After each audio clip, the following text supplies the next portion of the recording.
Hello ನಮಸ್ಕಾರ ಎಲ್ರಿಗೂ. ನಾನು ಮೈಸೂರಿಂದ ಶ್ರುತಿ.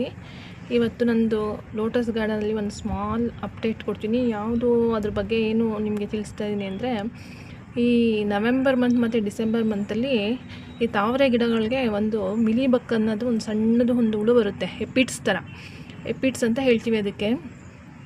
ನಾನು ತೋರಿಸ್ತೀನಿ ನಿಮಗೆ, ನೋಡಿ ಇಲ್ಲಿ ಹತ್ರದಿಂದ.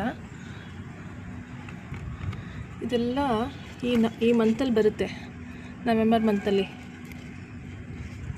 ಫುಲ್ಲು ಗಿಡಗಳಿಗೆ, ಹೂಗಳಿಗೆ, ಎಲೆಗಳ ಮೇಲೆ, ನೀರ ಮೇಲೆ ಎಲ್ಲ ಇರುತ್ತೆ. ಇದಕ್ಕೆ ನಾವು ಔಷಧಿ ಆ ಥರದ್ದೇನು ಪೆಸ್ಟಿಸೈಡ್ಸು ಆ ಥರದ್ದೆಲ್ಲ ಏನು ಸ್ಪ್ರೇ ಮಾಡಬೇಕಾಗಿಲ್ಲ. ನಾವು ನೀರು ಹಾಕ್ತೀವಲ್ವ, ಗಿಡಕ್ಕೆ ನೀರು ಹಾಕ್ತೀವಲ್ವ, ಆವಾಗ ಸ್ವಲ್ಪ ಫಾಸ್ಟಾಗಿ ಶವರ್ ಮಾಡಿ ಮತ್ತು ಈ ನೀರನ್ನ ಚೇಂಜ್ ಮಾಡ್ತಾ ಹೋಗಬೇಕಾಗುತ್ತೆ. ನೀರನ್ನ ಚೇಂಜ್ ಮಾಡಿ ಹಾಗೆ ಮಾಡ್ತಾ ಜೋರಾಗಿ ಕೊಡ್ತಾ ನೀರನ್ನ ಪ್ರೆಷರಲ್ಲಿ ಮಾಡಿದ್ರೆ ಈ ಎಪಿಡ್ಸ್ ಎಲ್ಲ ಹೊರ್ಟೋಗುತ್ತೆ.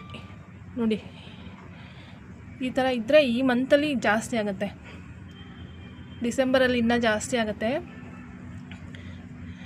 ಗಿಡ ಎಲ್ಲ ಫುಲ್ ಡಲ್ ಆಗುತ್ತೆ. ಆಗ ನಾವೇನು ಮಾಡಬೇಕಾಗುತ್ತೆ ಅಂತಂದರೆ, ನೀರನ್ನು ಚೇಂಜ್ ಮಾಡ್ಕೊಳ್ಳೋದು ಒಂದು, ಮತ್ತು ನಾವು ಪೈಪಲ್ಲಿ ನೀರು ಹಾಕುವಾಗ ಅದನ್ನು ಜೋರಾಗಿ ಎಲೆನ ಇಟ್ಕೊಂಡು, ಕೈಯಲ್ಲಿ ಎಲೆನ ಇಟ್ಕೊಂಡು ಪೈಪಲ್ಲಿ ಜೋರಾಗಿ ಸ್ಪ್ರೇ ಮಾಡೋದು. ಆಗ ಅದು ಹುಳು ಎಲ್ಲ ಹೋಗ್ಬಿಡುತ್ತೆ. ಇನ್ನು ಔಷಧಿ ಎಲ್ಲ ಏನು ಹೊಡಿಬೇಕಾಗಿಲ್ಲ. ಔಷಧಿ ಹೊಡಿಯೋದ್ರಿಂದ ಗಿಡಕ್ಕೆ ಸ್ವಲ್ಪ ಹಾನಿ ಆಗ್ಬೋದು. ನಾನು ಸಾಮಾನ್ಯ ಔಷಧಿ ಹೊಡಿಯಲ್ಲ ಗಿಡಗಳಿಗೆ, ಹೀಗೆ ಮೇಂಟೈನ್ ಮಾಡೋದು.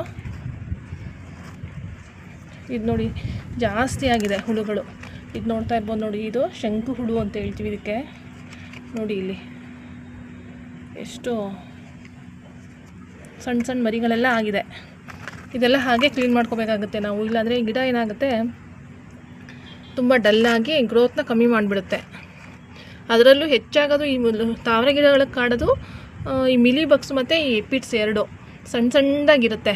ನಿಮಗೆ ಸಣ್ಣ ಕೀಟಗಳ ಥರ. ಇದನ್ನು ನಾವು ಈ ಥರ ಕ್ಲೀನ್ ಮಾಡ್ಕೋಬೋದು. ಇದೊಂದು ಸ್ಮಾಲ್ ಅಪ್ಡೇಟ್ ಗಾರ್ಡನ್ದು ಹೇಳ್ತಾ ಇವತ್ತಿನ ವೀಡಿಯೋ ಮುಗಿಸ್ತಾ ಇದ್ದೀನಿ. ಇನ್ನು ಟಿಪ್ಸ್ಗಳ ಜೊತೆ ನೆಕ್ಸ್ಟ್ ವೀಡಿಯೋಲ್ಲಿ ಸಿಗ್ತೀನಿ. Thank you.